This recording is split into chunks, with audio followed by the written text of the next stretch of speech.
Good morning, class.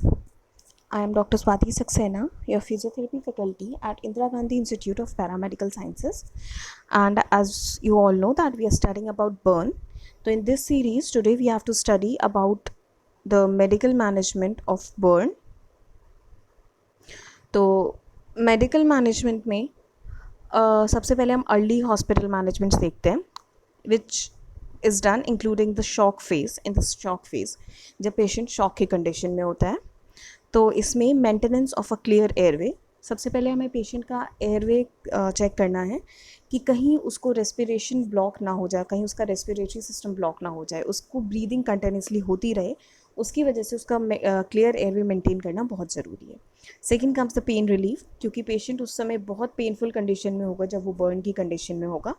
तो second is pain relief. Third is assessment of TBSA. TBSA यानी मैंने आपको उस दिन बताया था रूल ऑफ 9 और इन्वेस्टिगेशन के बारे में. तो total burn surface area, patient जो बर्न का पेशेंट है उसको कितना सरफेस एरिया उसका बर्न हुआ है, इस चीज़ का हमें असेसमेंट करना होगा. That is called assessment of TBSA. Next comes the maintenance of fluid balance.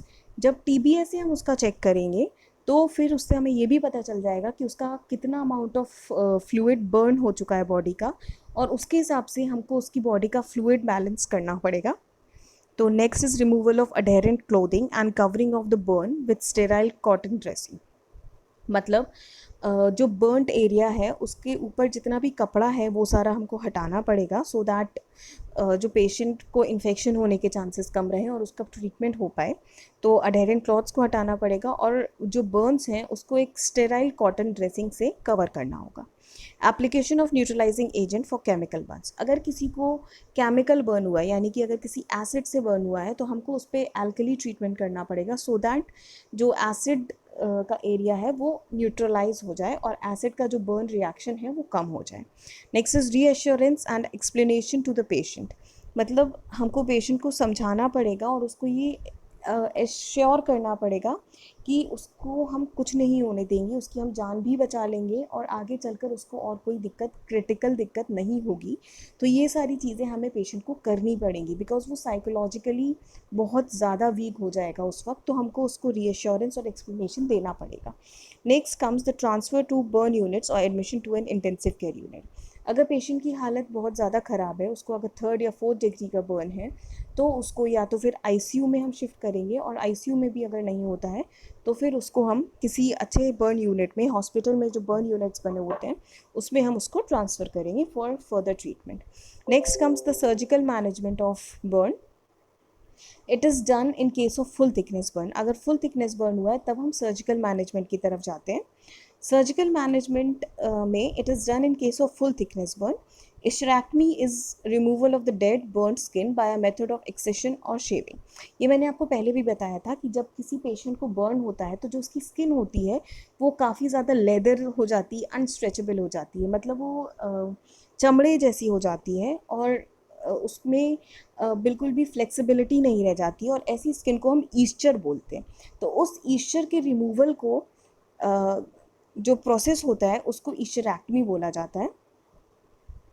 तो ये डायग्राम भी आप देख सकते हो. इस डायग्राम में क्लियरली आपको ये दिख रहा है कि यहाँ से स्किन रिमूव करी गई है और यहाँ पर फिर स्किन ग्राफ्टिंग करके दूसरा स्किन का टुकड़ा लगाया गया है. तो next comes skin grafting. Grafting involves covering the open tissue with a layer of split skin. मतलब जहाँ पर आपके बर्न हुआ है वहाँ की स्किन को हटा दिया जाता है और फिर आप ही की बॉडी से कहीं से स्किन को लेकर, स्किन का गॉज लेकर उस स्किन को आपकी बर्नड एरिया की जगह पर दोबारा से प्लेस किया जाता है to cover that wound. Grafts other than autografts do not give permanent cover but provide protection for 2 to 3 weeks. अगर ऑटोग्राफ्ट्स नहीं है, मतलब आपकी बॉडी का खुद का ग्राफ्ट नहीं है, तो फिर जो ग्राफ्ट लगता है वो सिर्फ 2 से 3 हफ्ते तक का ही प्रोटेक्शन देता है, परमानेंट कवरिंग नहीं देता. Then donor sites take 10 to 14 days to heal and can be very painful during the first few days. Donor site यानी कि जहाँ से ग्राफ्ट लिया गया है, जहाँ से आपकी स्किन का टुकड़ा निकाला गया है, आपका निकाला गया है या कहीं और से भी निकाला गया है, तो वो बहुत ज़्यादा पेनफुल हो सकता है और लगभग 10 से 14 दिन लग जाता है उसको हील होने में.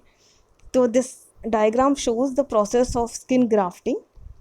ये पीठ से ग्राफ्ट लिया जा रहा है पहली इमेज में, दूसरी इमेज में थाई से ग्राफ्ट लिया जा रहा है, एंड तीसरी इमेज में भी पीठ से और नेक से ग्राफ्ट लिया जा रहा है, जो कि मेश्ड स्किन ग्राफ्ट्स हैं, मतलब मैशवर्क के फ्रेम में है। जैसा कि आप ये देख सकते हो, ये पूरी तरह से मैशवर्क बना हुआ है स्किन पे, ये मैश्ड स्किन है, ये इस तरह से ग्राफ्ट निकाला जाता है। तो अभी हमने पढ़ा about the medical management and the surgical management. First aid management हम पहले पढ़ चुके हैं। नेक्स्ट कम्स फिजियोथेरेपी मैनेजमेंट, जो हमारा बेसिक काम है। तो फिजियोथेरेपी मैनेजमेंट में the rehabilitation process commences on the day of admission. जिस दिन से पेशेंट एडमिट होता है उसी दिन से हमारा फिजियोथेरेपी मैनेजमेंट शुरू हो जाता है। The ultimate goal for the Burns team is to return the individual to the society with unaltered appearance, abilities and potential. अब बर्न के केसेस में जो हमारा मेन मकसद होता है, जो बर्न टीम बनाई जाती है जिसमें एक फिजियोथेरेपिस्ट भी होता है, उसका मेन मकसद जो होता है वो ये होता है कि ऑब्वियसली पेशेंट की जान तो बचानी ही है, बट उसके बाद पेशेंट की जान हर कंडीशन में बचाना ज़रूरी होती है। बट अगर एक बार हम पेशेंट की जान बचा लेते हैं और वो अगर कोई नॉर्मल बीमारी है जिससे कि आपकी अपीयरेंस ख़राब नहीं होती है, तो पेशेंट वापस से सोसाइटी में जाके नॉर्मल हो जाता है। बट क्योंकि बर्न के केसेस में पेशेंट का अपीयरेंस ख़राब हो जाता है और उसकी वजह से पेशेंट का बहुत ज़्यादा मेंटल ब्रेकडाउन हो जाता है, पेशेंट का कॉन्फिडेंस एकदम से गिर जाता है। उसकी वजह से जो बर्न टीम होती है उसका मेन जो एम होता है वो होता है अनऑल्टर्ड अपीयरेंस। मतलब कोशिश ये की जाती है कि पेशेंट को जितनी ज़्यादा से ज़्यादा हम उसकी नॉर्मल अपीयरेंस तक वापस ले जा पाएँ, वो वापस लेकर जाएं। देन उसकी एबिलिटीज़ उसकी ख़राब ना हो, वो जो इंडिपेंडेंटली अभी तक जितना काम कर सकता था, जो जो चीज़ें वो कर सकता था, वो आज भी कर पाए, एंड उसका पोटेंशियल वापस करना। The burn care team consists of a multidisciplinary team of professionals who specialize in the care of burn patients. In addition to medical, nursing and therapy staff, मतलब डॉक्टर, नर्सिंग और therapy staff के अलावा dietitian, psychologist, cosmologist and plastic surgery prosthetist भी burn की team में होते हैं, burn team में होते हैं। It is impossible to say exactly what intensity of treatment a burn patient should receive, as this depends on the complexity and extent of the burn. Patient को क्या management देना है, उसको कितना टाइम लगेगा, उसमें कितनी कॉम्प्लेक्स चीज़ें होंगी, ये पेशेंट की कंडीशन को देख के, पेशेंट की सीवियरिटी ऑफ बर्न को देख कर ही डिसाइड किया जाता है। Every patient is different in his और हर डिफ़िकल्टी और डिजीज़ और बर्न। अब हमारे एज फिजियोथेरेपिस्ट हमारे एम्स क्या होते हैं? It is to achieve a clear airway so to prevent respiratory complications. पहले भी मैंने बताया है, एयरवे क्लियर होना चाहिए सो दैट पेशेंट रेस्पिरेशन आराम से कर पाए और उसको रेस्पिरेटरी ब्लॉकेज के चांसेस ना हो। Maintain joint range of motion and prevent contractures और डिफॉर्मिटी। हमें उसकी जॉइंट रेंज ऑफ मोशन को मेंटेन रखना है, कॉन्ट्रैक्चर और डिफॉर्मिटीज़ अवॉइड करनी है। मेंटेन सॉफ्ट टिश्यू लेंथ यानी मसल टेंडन्स की लेंथ हमें मेंटेन रखनी है सो दैट डिफॉर्मिटी ना हो, कॉन्ट्रैक्चर ना हो। Then maintain muscle strength. Muscle, क्योंकि बहुत ज़्यादा पेशेंट उस समय वर्किंग कंडीशन में नहीं होगा, मोबाइल नहीं होगा, तो उसकी मसल स्ट्रेंथ को बरकरार रखना भी हमारा ज़रूरी है। रीगेन मैक्सिमम फंक्शन, उसको इंडिपेंडेंटली वो जितना ज़्यादा काम दोबारा कर पाए उस सब चीज़ों को रीगेन करना। मिनिमाइज स्कारिंग, उसकी बॉडी पे कम से कम स्कार टिश्यू हो, कम से कम दाग धब्बे पड़े। Help the patient to gain independence and return to an active lifestyle. Patient independent रहे, अपने नॉर्मल लाइफस्टाइल में आ पाए, अपना सारा काम खुद कर पाए, किसी पे डिपेंडेंट ना हो, अपनी अर्निंग्स दोबारा कर पाए। ये सारे हमारे एम होते हैं। इसमें सबसे पहले हम बात करेंगे रेस्पिरेटरी केयर के बारे में। Shaking, clapping, posterior drainage, coughing and suction can be use to clear secretions. ये सारी टेक्निक्स हम यूज़ करते हैं।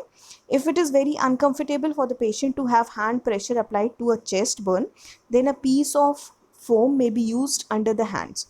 अगर पेशेंट को बहुत दिक्कत हो रही है, डिफ़िकल्टी हो रही है ऐसा करने में, जब हम उसके ऊपर शेकिंग कर रहे हैं या क्लैपिंग कर रहे हैं या पोस्टीरियर ड्रेनेज कर रहे हैं, हमारे हाथ का अप्लाइड प्रेशर बहुत ज़्यादा उसको लग रहा है, तो हम डायरेक्टली ना कर कर एक फ़ोम का टुकड़ा यूज़ कर सकते हैं, और फ़ोम के टुकड़े के ऊपर से जब हम प्रेशर लगाएंगे तो पेशेंट के लिए वो चीज़ कंफर्टेबल रहेगी।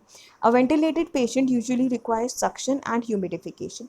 जो वेंटिलेटेड पेशेंट होगा वो खुद कफिंग और हफिंग नहीं कर पाएगा, तो जो उसको कफ आ रहा है उसको हम सक्शनिंग प्रोसेस से निकालेंगे और उसको कंटिन्यूसली ह्यूमिडिफिकेशन कराते रहेंगे ह्यूमिडिफायर से।